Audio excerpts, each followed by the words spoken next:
Notre monde est totalement rempli de choses. Certaines poussent qu'à dans la nature, mais une grande partie est fabriquée par les humains.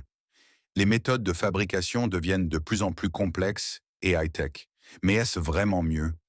Aujourd'hui, nous allons rencontrer deux cultivateurs et éducateurs spécialisés dans les champignons, qui vont nous expliquer comment les faire pousser et en profiter. Découvrons cela ensemble en jetant un coup d'œil à 20 choses fabriquées d'une manière que vous ne croirez pas. Numéro 20. L'élevage de serpents. Avoir peur des serpents est quelque chose de naturel. Pendant la majeure partie de l'histoire humaine, une morsure de serpent venimeux signifiait très probablement la fin. Et même avec les antivenins modernes et tous les soins médicaux dont nous disposons aujourd'hui, le nombre de décès causés par des morsures de serpents reste incroyablement élevé chaque année. On estime qu'il se situe entre 81 410 et plus de 137 000 décès par an, et ce chiffre ne représente qu'une fraction des 5,4 millions de personnes mordues chaque année. En général, en tant qu'espèce, nous préférons éviter les serpents plutôt que d'en produire davantage. Mais si vous souffrez d'une peur des serpents, cet endroit risque de vous donner des cauchemars. Voici une ferme à serpents en Chine. Cela peut sembler insensé, mais c'est une réalité, et il y a même de l'argent à gagner dans ce business reptilien. En 2018, une ferme située dans un petit village de la province du Zhejiang en Chine générait environ 12 millions de dollars par an, en vendant environ 3 millions de serpents par an à des entreprises pharmaceutiques. Ces entreprises utilisent la vésicule biliaire, la peau et le foie des reptiles pour créer divers compléments alimentaires destinés au marché asiatique, américain et européen. L'utilisation des serpents à des fins médicinales existe en Chine depuis des millénaires. Partout, des gens consomment toutes sortes de pilules fabriquées à partir de différentes parties de serpents. Charmant, n'est-ce pas? Numéro 19. Les champignons. Les champignons sont un type de champignon, ou mycètes. Les parties visibles que nous mangeons sont les corps fructifères charnus d'une espèce spécifique. Ce sont ces parties qui apparaissent au-dessus du sol. Mais sous terre, il se passe bien plus de choses. Les champignons semblent pousser très rapidement, presque du jour au lendemain, ce qui explique pourquoi nous disons qu'une chose prolifère comme un champignon lorsqu'elle croît rapidement. Pourtant, le corps fructifère initial est minuscule. Une fois formé, il absorbe beaucoup d'eau et se développe rapidement. Mais ce phénomène est en réalité une illusion. Les cellules qui gonflent étaient déjà présentes sous une forme miniature pendant plusieurs jours. Elles étaient simplement invisibles avant de grossir soudainement. Fascinant, non? Numéro 18. Les tatouages électroniques.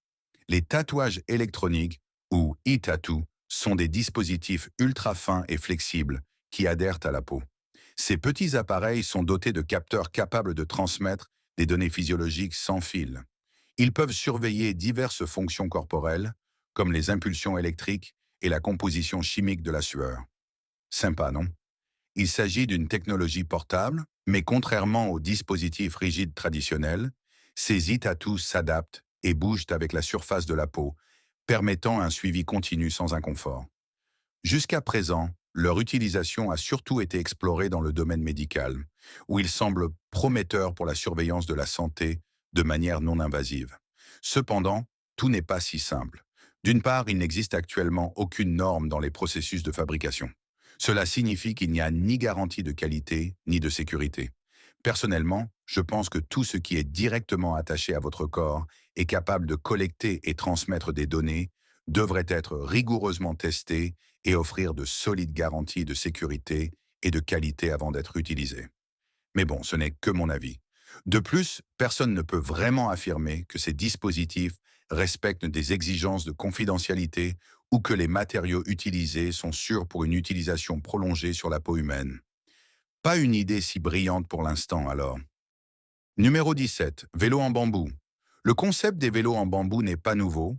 Dès 1894, la Bamboo Cycle Company en Angleterre a présenté au public le premier vélo en bambou, mais il n'a pas connu un grand succès en raison de l'augmentation de l'utilisation et de la disponibilité des métaux industriels, comme l'acier et l'aluminium.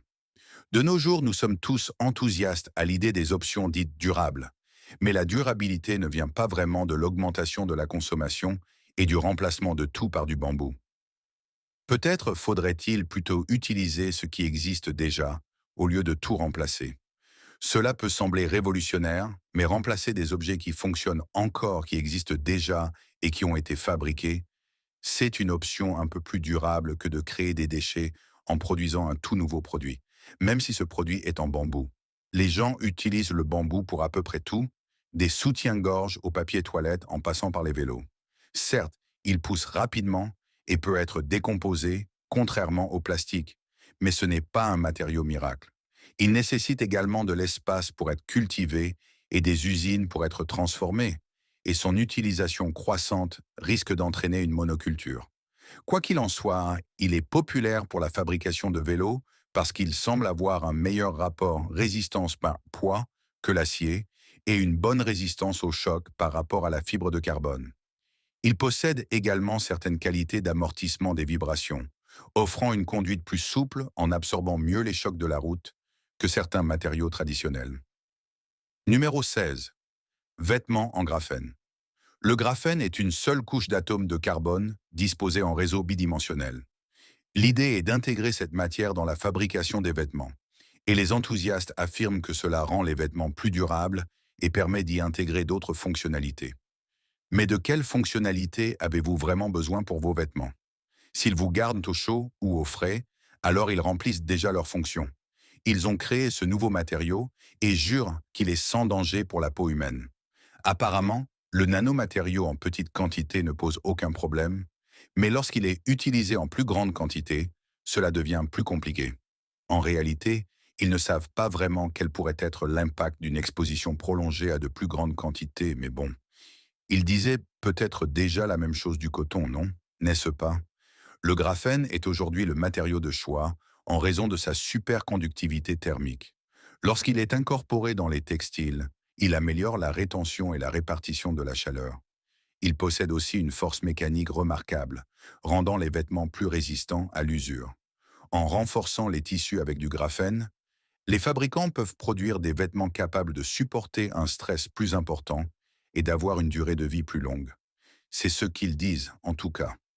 Mais la véritable innovation ici, c'est qu'il est possible d'utiliser ce matériau pour développer des textiles dits intelligents. Ces derniers seraient capables de surveiller des indicateurs de santé. Les tissus imprégnés de graphène pourraient détecter des signaux physiologiques, permettant ainsi la création de vêtements qui surveillent que les signes vitaux ou identifient des anomalies de santé. Encore un moyen de surveiller les humains, comme des ordinateurs, et de collecter un maximum de données. Avez-vous vraiment besoin d'un t-shirt qui vous indique à quel point vous transpirez? Numéro 15. Cuir de cactus. Le cuir de cactus est un matériau développé à partir des feuilles matures du nopal, plus connu sous le nom de figuier de Barbarie. Ce matériau végétal est très en vogue en ce moment, devenant un mot-clé populaire, car beaucoup affirment qu'il offre une large gamme d'avantages environnementaux et fonctionnels, dont la plupart, soyons honnêtes, nous n'avions même jamais imaginé avoir besoin. La production du cuir de cactus commence par la récolte des raquettes de cactus matures, qui sont ensuite nettoyées, broyées et séchées au soleil pendant 3 à 5 jours. Une fois séchées, les fibres sont extraites et mélangées à des produits chimiques pour former une sorte de biorésine. Cette résine est ensuite appliquée sur un matériau de support, généralement du coton ou du polyester, afin de créer le produit final ressemblant à du cuir. Le cuir de cactus est salué pour son impact environnemental prétendument minime. Le cactus nopal prospère dans les régions arides et nécessite beaucoup moins d'eau que les cultures traditionnelles, absorbant l'humidité de l'atmosphère sans besoin d'irrigation. De plus, on affirme que le processus de culture ne nécessite ni herbicides ni pesticides, et que le cactus continue de pousser après la récolte, ce qui permet au producteur de vanter son cycle de vie durable. Mais lorsqu'il est entièrement destiné aux produits de luxe, il faut se poser la question de ce qu'est réellement la durabilité. Est-ce simplement une autre technique de vente? Est-il plus durable d'acheter moins? La durabilité consiste-t-elle réellement à utiliser ce qui a déjà été fabriqué plutôt qu'à produire de nouvelles choses? Les nouvelles innovations peuvent être utiles à long terme, mais il est encore plus important de comprendre le problème de la consommation et les facteurs économiques qui poussent à fabriquer et à vendre des produits. Alors, continuez à poser des questions. Numéro 14. Lampe de sel. Les lampes de sel de l'Himalaya sont taillées dans des cristaux de sel rose provenant des régions proches de l'Himalaya. Elles ont gagné en popularité en tant qu'objet décoratif, mais aussi en raison de leurs prétendus bienfaits pour la santé. Comme tout ce qui touche au bien-être pseudo-scientifique, il n'existe pratiquement aucune preuve tangible des bénéfices d'une lampe faite de sel. Pourtant, de nombreuses personnes qui les vendent se feront un plaisir de vous assurer que ces lampes purifient de l'air intérieur, atténuent les symptômes d'allergie, améliorent l'humeur et la qualité du sommeil. Une lampe magique? Peut-être qu'elle contient aussi un génie capable d'exaucer des vœux. Les partisans des lampes de sel de l'Himalaya affirment qu'elles émettent des ions négatifs censés purifier l'air en neutralisant les polluants et les allergènes. Cela ressemble fort à une escroquerie, mais bon. Bien que certaines études sur les animaux aient exploré les effets de l'exposition aux lampes de sel sur le métabolisme de la sérotonine, ces résultats n'ont pas encore été définitivement reproduits chez l'homme. Et comble de l'ironie, l'émission d'ions négatifs par ces lampes est si infime par rapport à d'autres sources naturelles, comme les cascades ou les forêts, que l'impact sur la qualité de l'air ou la santé est quasi nul. Quelle surprise! Numéro 13. Vodka à bilan carbone négatif. La vodka à bilan carbone négatif serait l'effort de l'industrie des spiritueux pour réduire les niveaux de dioxyde de carbone atmosphérique grâce à différentes méthodes de production. Youpi! On nous dit qu'en transformant le CO2 en éthanol, ces vodkas offrent non seulement une expérience de dégustation unique et tendance, mais contribuent aussi à la durabilité environnementale. Mon œil, Air Company, une start-up basée à New York, est donc forcément préoccupée par le sauvetage de la planète, et pas du tout par l'opportunité de surfer sur la vague de la prétendue durabilité et des produits écolo-marketing, est à l'avant-garde de ce mouvement. Ils utilisent une technologie brevetée qui capture les émissions de CO2 et les convertit en éthanol, l'ingrédient principal de leur Air Vodka. Le processus repose sur un système de distillation breveté qui transforme le dioxyde de carbone atmosphérique en éthanol, produisant ainsi un spiritueux à la fois pur et à bilan carbone négatif. Hum, de l'éthanol. Vous savez, celui qu'on utilisait autrefois comme carburant pour les voitures. Chaque bouteille d'Air Vodka retirerait soi-disant une livre de CO2 de l'atmosphère. Vous pouvez donc être fier que votre alcoolisme contribue à la lutte contre le changement climatique. Parce que oui, le vrai problème ici, c'est bien sûr la vodka. Numéro 12. Organes humains imprimés en 3D. La nouvelle idée, légèrement futuriste, de l'impression biologique en 3D a le potentiel d'avoir un impact majeur dans le domaine de la transplantation d'organes. Cette technologie repose sur la construction couche par couche de tissus biologiques en utilisant des bioencres composés de cellules vivantes et de biomatériaux. Si elle réussit, elle pourrait améliorer les chances de survie des personnes ayant désespérément besoin d'une greffe d'organes, mais confrontées à une pénurie et à de longues listes d'attente pour un traitement. Ou bien cela pourrait ressembler à un cauchemar digne de Frankenstein, du moins selon certains illuminés d'Internet. Sauf que ces gens-là sont fous et qu'il s'agit ici de science, avec pour seul objectif de sauver des vies. Et ce n'est pas qu'une simple théorie, il existe déjà des applications concrètes. Par exemple, en 1999, des chercheurs de l'Institut Wake Forest pour la médecine régénérative ont réussi à implanter une vessie imprimée en 3D à un patient. Cette vessie fonctionne toujours plusieurs décennies plus tard. Plus récemment, les avancées ont permis l'impression biologique de structures bien plus complexes, incluant des parties du cœur, des reins et du foie.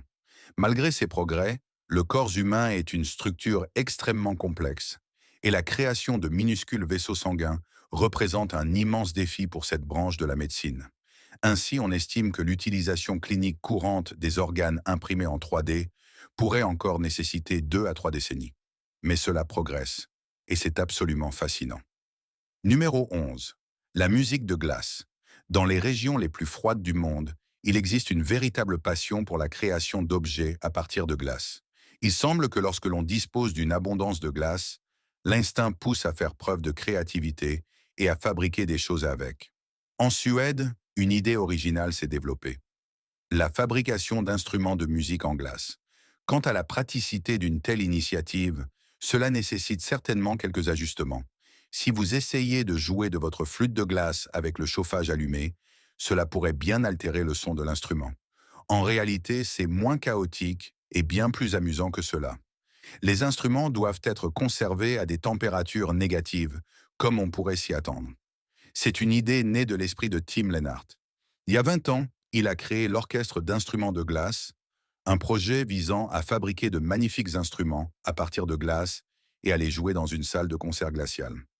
Fait intéressant, la température d'un instrument influence grandement son accordage. Dans le cas des instruments en glace, la chaleur collective dégagée par la respiration du public et la température corporelle des musiciens suffisent à perturber l'accordage des instruments au fil du concert. Cela ajoute une dimension unique à la performance. Plus la température augmente, plus les instruments se désaccordent et deviennent de moins en moins harmonieux au fil du spectacle. Tout cela fait de ces concerts une véritable œuvre d'art vivante.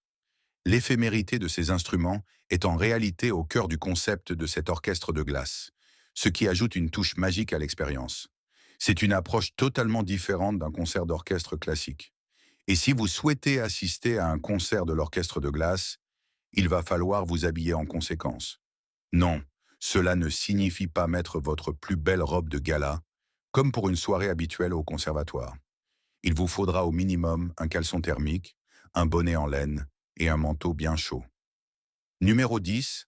Les diamants artificiels. Les diamants artificiels, aussi appelés diamants de laboratoire ou diamants synthétiques, ont révolutionné l'industrie de la joaillerie en offrant une alternative plus éthique et plus abordable aux diamants extraits des mines. Ils sont créés grâce à deux principales méthodes.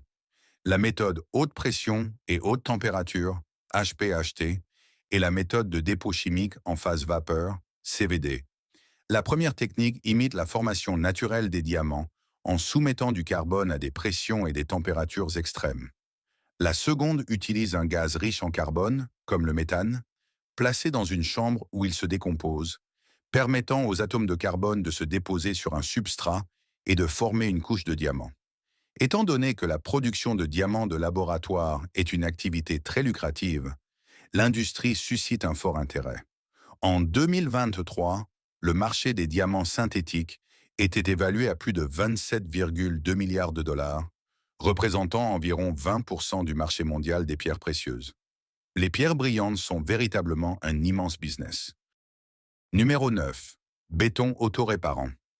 Le béton autoréparant est un matériau conçu pour réparer les fissures de manière autonome. Étant donné que le béton est connu pour se détériorer, se fissurer et nécessiter des réparations, cette innovation semble être une bonne idée et une source potentielle d'économie, ce qui suscite un réel enthousiasme. Cependant, son fonctionnement est donc plutôt surprenant. Il existe plusieurs méthodes permettant au béton de se réparer lui-même. La première repose sur l'utilisation de bactéries spécialisées. Celles-ci sont intégrées dans la matrice du béton avec des nutriments comme le lactate de calcium.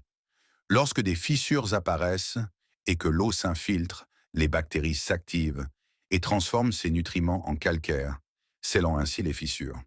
Ce procédé peut réparer des fissures allant jusqu'à 0,8 mm de largeur. Ensuite, il y a la guérison enzymatique. Cette méthode utilise une enzyme appelée anhydrase carbonique qui catalyse la formation de carbonate de calcium. Ce dernier permet au béton de se réparer en créant des minéraux qui comblent les zones endommagées. Enfin, il existe la technique de réparation basée sur des microcapsules. Celle-ci consiste à ajouter des microcapsules remplies d'agents de réparation, comme des adhésifs et des précurseurs minéraux, dans le béton. Lorsqu'une fissure apparaît, ces capsules se rompent et libèrent leur contenu, scellant ainsi les fissures. Numéro 8. Cuir végétalien à base de feuilles d'ananas. Nous avons ensuite un autre type de cuir végétal, une tendance en plein essor. Ce cuir végétalien est fabriqué à partir de feuilles d'ananas et est commercialement connu sous le nom de Pignatex. Le processus de fabrication commence par la collecte des feuilles d'ananas, dont on extrait les fibres. Celles-ci sont ensuite transformées en un maillage non tissé, formant le matériau de base appelé Pignafelt. Ce matériau subit ensuite des traitements et des revêtements spécialisés pour améliorer sa durabilité, sa texture et son apparence. Le cuir résultant permet de réduire les déchets et est biodégradable. Cependant, il n'est pas aussi durable que le cuir animal traditionnel et son processus de fabrication n'est pas entièrement écologique. En effet, les revêtements appliqués sont à base de pétrole, ce qui nuit considérablement à l'environnement. Ainsi, malgré son image écologique, ce cuir végétalien est en réalité moins biodégradable et plus nocif pour la planète qu'on ne le pense. Il faudra donc repenser le concept. Numéro 7. Route en plastique recyclé. Dans cette lutte perpétuelle contre l'énorme quantité de déchets plastiques que nous avons générés, certains pensent avoir trouvé une solution qui résout deux problèmes à la fois: utiliser du plastique recyclé pour fabriquer des routes. L'idée est que l'intégration de plastique recyclé dans la construction des routes permettrait à la fois de réduire la pollution et d'améliorer les performances routières. Mais dans quelle mesure est-ce vrai et dans quelle mesure est-ce seulement un vœu pieux? Le concept d'incorporer des déchets plastiques dans les routes a été développé en 2001 par un scientifique indien. Il a mis au point une méthode consistant à mélanger du plastique déchiqueté avec du bitume, ce qui donne des routes plus durables et résistantes aux fortes pluies. Cette technique a depuis été adoptée dans plusieurs pays, dont l'Australie, l'Indonésie, l'Inde, le Royaume-Uni et les États-Unis. Bien que l'utilisation du plastique recyclé dans la construction des routes réponde au défi mondial des déchets plastiques, certaines questions restent en suspens à long terme. Et c'est précisément ce type d'incertitude qui nous met souvent dans des situations délicates. Des études indiquent que les routes contenant des déchets plastiques peuvent être aussi performantes, voire meilleures, que les routes traditionnelles. Cependant, la recyclabilité des routes en plastique à la fin de leur cycle de vie reste un problème non résolu. Contrairement aux routes conventionnelles, qui sont hautement recyclables, le processus de recyclage des routes en plastique n'est pas encore bien établi. Ainsi, il se pourrait que cette solution ne fasse que déplacer le problème au lieu de le résoudre réellement.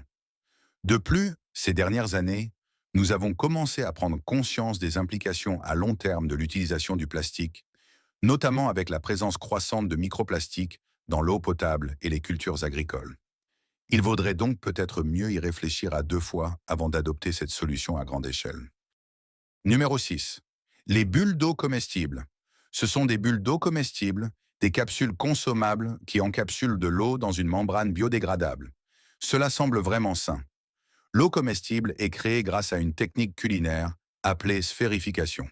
Ce processus consiste à former une membrane gélifiée autour d'un liquide, en l'occurrence de l'eau, en utilisant des ingrédients naturels comme l'alginate de sodium, dérivé des algues brunes, et le lactate de calcium.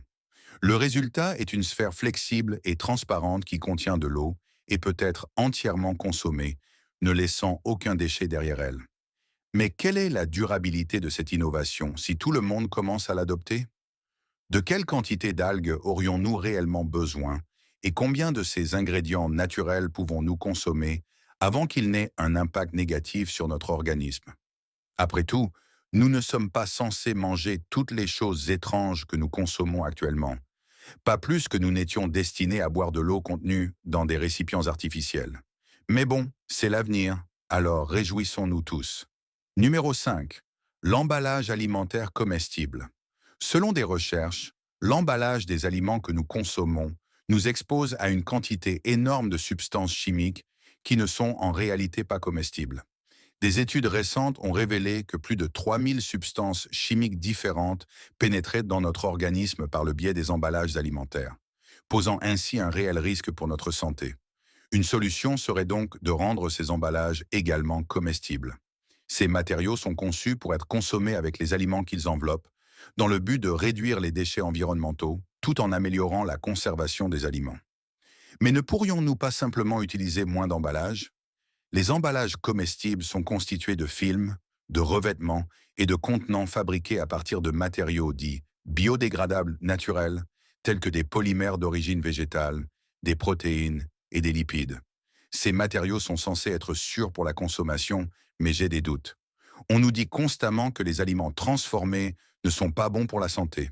Alors comment un emballage transformé pourrait-il être totalement inoffensif?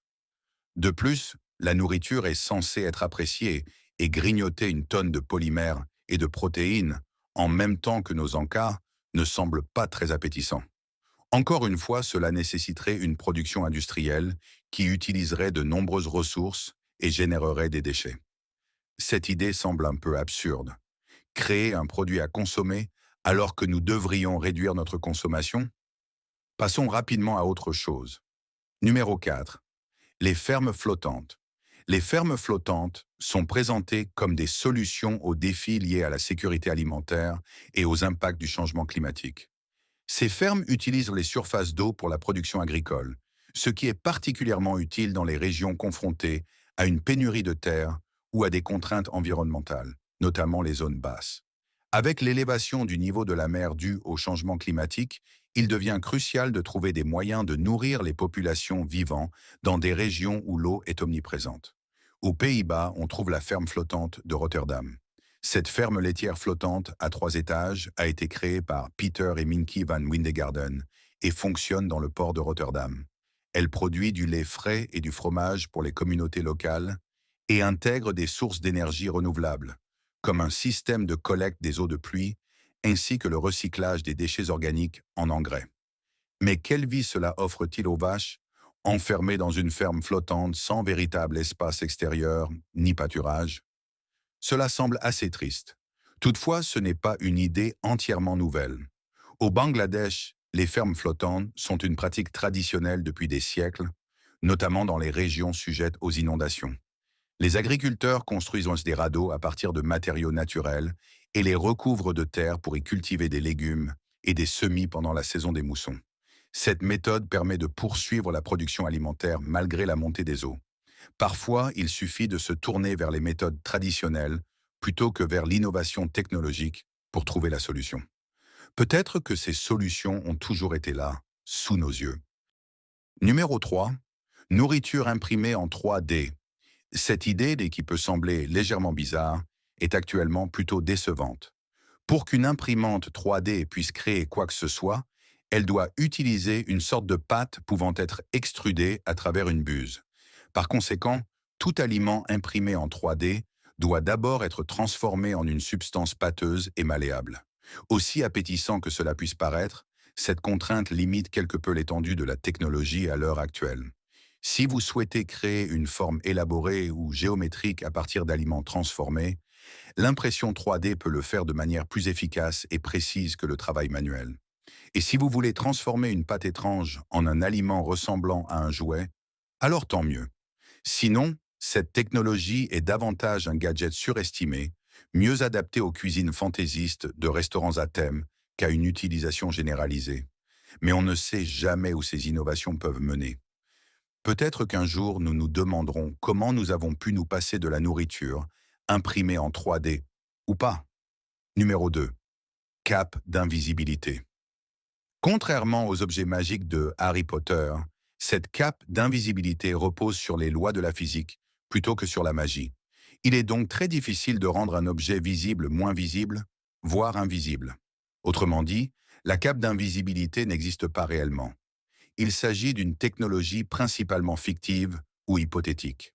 Il existe cependant des recherches scientifiques visant à développer des technologies capables d'occulter certains objets en les rendant indétectables à une longueur d'onde spécifique des émissions électromagnétiques.